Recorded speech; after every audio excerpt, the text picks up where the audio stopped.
enough. My name is Daniel Diermeier. I'm the incoming new dean of the Harris School of Public Policy. And, well, let me welcome you to Chicago Harris. And first of all, congratulations on having survived Math Boot Camp. Well done. So I already could tell from the conversations that were going on in the hallway that some of you may have just wondered what just happened to you, right? I mean, you came here to save the world's problems, and the first thing you need to do is learn how to do a derivative and all of that good stuff, right? Well, welcome to the University of Chicago. So this is a place where we believe that rigorous evidence-based analysis is the best guide to good public policy. Not ideology and not just a lot of experience, but really the ability to go into the data, to analyze them, and then let them be our guide in improving the life of others. You will experience while you're here a curriculum combining rigor with relevance. It will be challenging and it can be transformative, but it requires hard work and engagement, and I congratulate you for taking on this challenge. I promise you it will be worth it. It will also be fun from time to time, but it will be a challenge.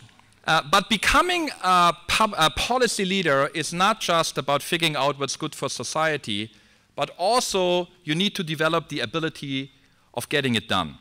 And that means operating in an often political environment characterized by competing interests, sometimes in the glaring spotlight of public opinion. And that's true whether you want to work in the Ministry of Finance, become a community organizer, or lead a nonprofit. You need to develop your leadership potentials in working on real problems, and we will make sure that that's the case.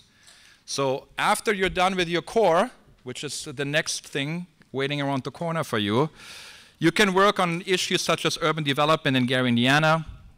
You can work with Professor Worthington on helping redesign an entire city in Brownsville, Texas. You can work on the Center for Human Potential, where you can develop strategies for improving the conditions for children in their crucial years of development. Or you can participate in the work of the Crime Lab to reduce gang violence, the Cultural Policy Center, helping to strengthen the role of arts in our communities. Or you can work on EPIC India on solving the energy needs of one of the world's biggest and most vibrant countries. But you can also decide to learn how to use big data for the social good, or to become an expert at evaluating social programs or municipal finance. You can also participate in policy competitions, and Ron Gibbs, who's sitting right here, is our leader on that. So this year we offer competitions on the Clinton Global Initiative, on the Penn National Public Policy Challenge, and then Booth also has a new venture challenge that you can participate in. So after you graduate, I know it's your first day, but always a good idea to think ahead. Some of you will work in governments, some of you will work in nonprofits, others will go to the private sector, some as consultants, some working in companies. But whatever path you choose, your time at Paris will prepare you for a career that takes insights to impact. We very much look forward to having you with us. Expect to be challenged, challenge each other, and challenge yourself. Today is the beginning of an exciting journey that can be transformative, and we're very glad that we will take it together. Thank you very much, and welcome to Chicago Harris.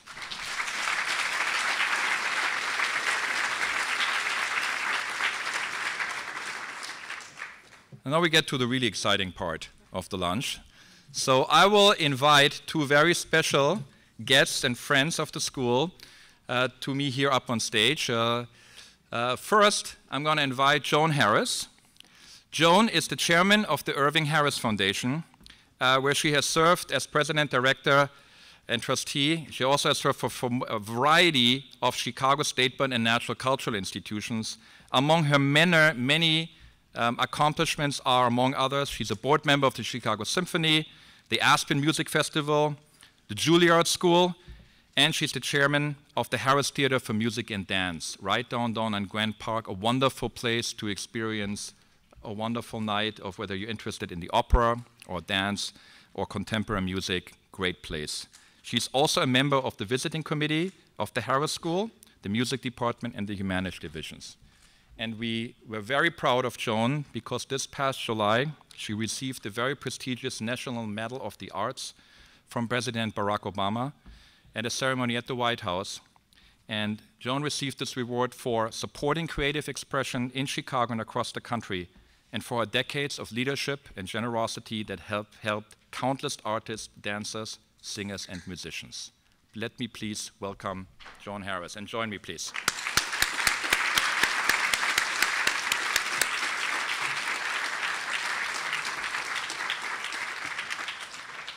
Thank you, Joan. All right. Thank you. Yeah, like over there would be perfect. Okay. And then our second distinguished guest is Phyllis Glink. Phyllis is the executive director of the Irving Harris Foundation, where she oversees the foundation's work in the area of early childhood development and child and family welfare.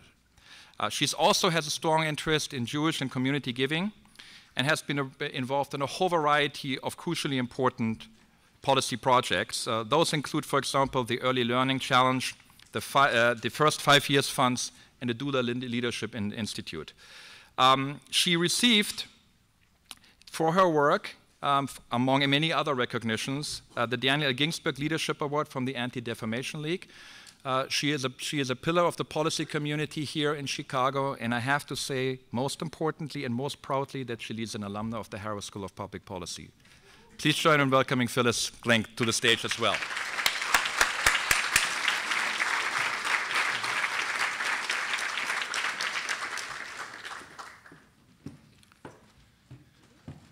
Thank you, Phyllis. So what we'll do now is our two guests will make a few remarks, and then we'll open it up for some questions, and I'll be standing here and moderating as best as I can. Take it away, please. Thank you.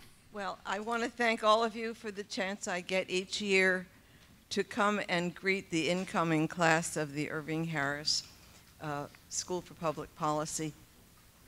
That's Irving, best looking guy, but I want you to know that there was more than just a pretty face.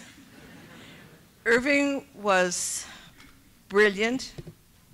He was a visionary in so many parts of his life. He could see possibilities way down the road, long before the rest of us mortals could ever even figure out there was a problem. It was Irving's foresight, his vision, and his ability to get things done that was responsible for creating the Harris School for Public Policy. So to all of you, just say a quiet thanks, Irving, because he had a vision, and his vision was this: there needed to be a place in a school with the intellectual heft of the University of Chicago, where people could come, the brightest, best people in the world could come to acquire the tools for changing the world. You didn't have to go to medical school, you didn't have to go to law school, you didn't have to go to business school in order to find a place to acquire the appropriate tools. That was really what he had in mind when he helped to establish this school. And now I'm looking out at this sea of faces. I see eagerness and intelligence, and what I want to do is thank you for being willing to come here and congratulate all of you for your getting in, and I hope you're going to have a wonderful 3 years. And also, you have a brand new dean who is going to push you and pull you and shove you and bring you to absolutely new levels of excellence. And as far as I'm concerned, Dean Diermeier is an incredibly wonderful find, because in addition to all of his other attributes and intelligence and commitments, he's a great lover of opera. So true. So true. Thank you. And you, Phyllis, you can pick it up and talk a lot more about the work that the Irving Harris Foundation has done, and how much you owe to the School for Public Policy and all that. I do. Hi, thanks for having me. I'm so glad to be here. I was telling my table mates that I graduated from here. There were many fewer students at the time. We had no math camp, which I desperately needed. And, but I got through it, and so will you, and it will be a wonderful experience. Irving used to say that any of you could have gone to law school or business school, but it took a special individual who had part of their mind that was focused on the broader community to choose policy school. And so what you all have is a commitment to understanding your place in a much broader community and a broader world, and understanding that you have power to have an impact and to really be a change agent. And I can speak that many of the people I've graduated with have gone on to hold incredible careers, both here in Chicago, across the country, and some internationally. You will do the same. And the opportunities that you will get here through your core classes, which will at times feel very overwhelming to some of you, will give you the skills and the tools you need to be successful, whether you're going to go on and be a number cruncher, or you're going to go on and be an applied researcher, or you're going to go and run a not-for-profit, et cetera. So it's a wonderful opportunity you're going to have. It's a wonderful school. It's incredible faculty, the richness of the university campus, and then of course you're in Chicago, so try to enjoy that as well, and get to Millennium Park and the Harris Theater if you have a chance, because they do wonderful productions. So I have had the great fortune to work for the Irving Harris Foundation for 18 years. I got recruited by Irving. I remember the day that my phone rang. I was working as an intern in philanthropy, and Nancy Hughes, who's still with us, said, "Can you please hold for Irving Harris?" I was all freaked out. But it was a wonderful, wonderful journey that we got to go on together, and I got to learn from him very much about how one thinks about impacting through the use of philanthropic resources, an issue or an area. And that's one strategy for change. We're one player in a much broader, complex set of players that are dealing with these very difficult challenges that our society faces on how to make society work better, whether that's in the environment or for families, which is what we do, which is to look at very young children and families and try to use, we have 3 primary goals, which is to narrow the achievement gap, narrow the mental health gap between more affluent and less affluent, usually more disadvantaged and disengaged communities, and to narrow the gap between what we know from research and what we do with our policies. So that's where our training really comes in. We do a lot around policy advocacy and systems building. We focus primarily on getting redirected resources to children and families most at risk, prenatal through 5. And we do that in collaboration and partnership with our not-for-profit partners and our government partners. And I remember my first memory, I have many memories of Irving, but as a student, my memory of Irving was that he would come and he would give a lecture, much like this, but actual lecture, to the students every year. And he would ask the student population, who knows who Willie Sutton is? Does anyone in the audience know who Willie Sutton is? Nobody would know. Every now and then somebody would know. Willie Sutton was a bank robber. And he used to ask people, why did Willie Sutton rob banks? That's where the money is.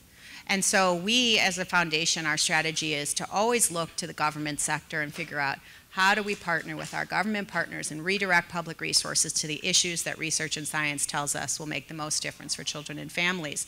And that strategy was incredibly wise of Irving. He really is known as the grandfather of the early childhood field, particularly the field around children's mental health. And I feel very indebted both to the school for giving me the skills I need, but also to the dean at the time who introduced me to Irving, and it led to my having the opportunity to work for the Irving Harris Foundation. So it's been a wonderful journey. I think you have lots of wonderful opportunities ahead. You have lots of wonderful alumni from the university who are working here in Chicago. You should reach out to them, figure out how to learn from what they're doing, and figure out how to network with them. And the same with alums around the country, and I'm sure the school can facilitate that. And I wish you all the best of luck, and happy to talk about anything that you would find interesting. So thank you. Thank you very much.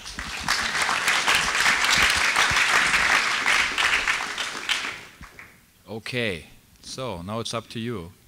Time for some questions, things you always wanted to know. Take advantage of our guests. If you do have a question, just raise your hand and we'll bring you the microphone. Good idea. Any questions? Any questions of the dean, Joan, or Phyllis? Okay, I'll start. I'll break the ice. So you are both so deeply embedded in the Chicago community, whether it's in the area of early childhood development or whether it's in the area of the arts and culture. Give us a little bit of a sense for what you see are currently some of the main challenges in your respective areas and what it would take to overcome them. Well, I think I can understand that. I want to ask one question first. Is there anybody in this room who is interested in the public policy? I mean, everybody is. I mean, cultural policy. There is this. Thank you. Thank you. We'll talk, huh? Okay. I think the principal stumbling block has always been, with respect to the arts and culture, is that we've been looked on as last in, first out. The arts are considered in many places to be a frill, to be an add-on, to be something that you stick in if there's a little money or you take away if there's no money, just behind athletics. That is an enormous mistake because it doesn't begin to cope with what art and culture means to all of us. There isn't anybody who doesn't have some commerce, some connection with some art form, whether it's singing or dancing or acting or decorating eggs, doesn't matter what. Each of us has, I do believe, has a need in our souls to participate in art in some level or other. It is not a frill, and I'm very happy to tell you that the city of Chicago has just beginning an aggressive campaign to bring back arts into the schools, in every one of our public schools. And I think that's, we'll see how that works. Yeah. That's, it's long overdue, but we're on the way. So I think that's, we need to do a better job of selling it, what it is, and who we are. Thank you. Phyllis. Sure. So our foundation, we work here in Illinois, we work in multiple states, and we work at the federal level. And so there's huge opportunity right now, and then there's obviously huge challenges to the work that we're doing. The opportunities are mostly right now at the federal level. We've had amazing leadership out of President Obama. Not surprisingly, he came from Illinois. He learned from Irving about the importance of investing in early childhood. Some of us in our personal time volunteered for his 08 campaign, and his platform included a robust plan for investing in early childhood. It's been a very difficult environment in Washington, as you know. Early childhood has been one of the, I'll use the term winners, although we've gotten a fraction of what it is that we had hoped to, but there have been some new initiatives that have come out, the Race to the Top, things that we've picked up here and are working on in our state and in other states. So most recently, some new partnerships around preschool, early Head Start, child care partnerships, systems and policy initiative for states. Our foundation's been at the heart of sort of helping to frame that both nationally and here in Illinois. So there's huge opportunity to get involved at a time where there's a lot of excitement. The challenge is that here in Illinois, we're one of the worst states from a financial, fiscal point of view. Our state is had to make lots of cuts to social service organizations, lots of cuts to all of its budget just to, we're already, in a deficit mode. And so the challenge is, how do you try to continue to keep issues that relate to child and family functioning, schools, arts, as a priority in a state when they're looking to cut, and how do you elevate that up above maybe the fray and try to make a case for the return on investment or the economic viability of investing early in a child's life and the payout you might get later. So it takes a lot of policy chops actually to sit and think about that with your public partners and to work the legislature. I was sitting next to somebody who used to work for a representative here in Illinois. And so there's lots of work to do to continue to prioritize these issues and to look at the fiscal health of our state in order to figure out how we prioritize the use of limited resources to have the greatest impact on our society. So I think you have both huge opportunity which we may or may not get to leverage based on what we're able to invest in. And then there's also the healthcare reform, which I think is a huge opportunity for those interested in healthcare. Lots going on, lots of opportunity within that legislation to really impact families, and particularly poor families, and how that gets implemented is going to be really important. So that's what I'd say. So I'll have a question that takes us from the big policy goals to the here and now. And this is something that came up in a discussion that I had just on the way in. And I'm going to start asking Phyllis then, but then Joan, jump in as you see fit as well. So if you had to do this all over again, and you will be sitting here on your first day entering the program here at the Harris School, what do you wish you really would have focused on? What do you wish you would have done differently? What's good advice for getting started? It was perfect. I don't know what you're talking about. What would I have done differently? You know, Harris was a different place. When I was there, there was a very, very strong, and I'm sure there's still a very strong and becoming stronger child and family faculty. I came to school, I had already worked for a number of years, so I was very clear about what it was I wanted to get out of the school. I came particularly to focus on early childhood and was able to narrow that focus. I think it was really challenging, and it still is, because there's a lot of core classes that you have to take, and it feels like, am I ever going to get to focus on the issues I came here to focus on? That will happen, and I think that you have to figure out how to get yourself through, find within the core classes a way to connect that to what you're passionate about while you're going through it, because you'll have plenty of opportunity. I think I would look to not just what they're teaching here. I took a class at the law school. I'm sure there are relevant classes at other graduate programs around campus that would enhance what you're studying and give you a different point of view. It was really interesting to sit in a class full of law students. It was very, very different. The kinds of questions, the thinking, and it was very provocative to have that experience. So I would make sure that you're looking to take advantage of all that the university offers. That today the school does such a great job of creating opportunities to get real world experience at the same time that you're studying, so you have the ability to apply what you're learning. I came with a lot of work experience, so it was less of a hurdle for me, but I think I would take as much advantage of that as possible, because it makes what you're learning in theory more practical, and you understand sort of why you're going through what you're going through when you have an opportunity to really get your hands dirty working on real world issues. So I guess I would say take advantage of what the school offers as effectively as possible, and you know, get engaged, because that's a great way to really make sure that you get your money's worth. Well, I think, Phyllis, you've said it very, very well, because you've been through this experience. I have not. What I've been through is listening to the boss up here talk about his dreams and his aspirations, and what he had in mind from the very beginning was that this school should be a place where you gather all the equipment you need, all the training, all the analytical training you need, and then you go out and do stuff. That's when it's really going to start happening. Each and every one of you is going to have an opportunity to change the world in some fashion or other. And if I were to start all over again, I would sort of embed that in the mission of the school. We're here to learn and then to do stuff. Great. If you know what I mean.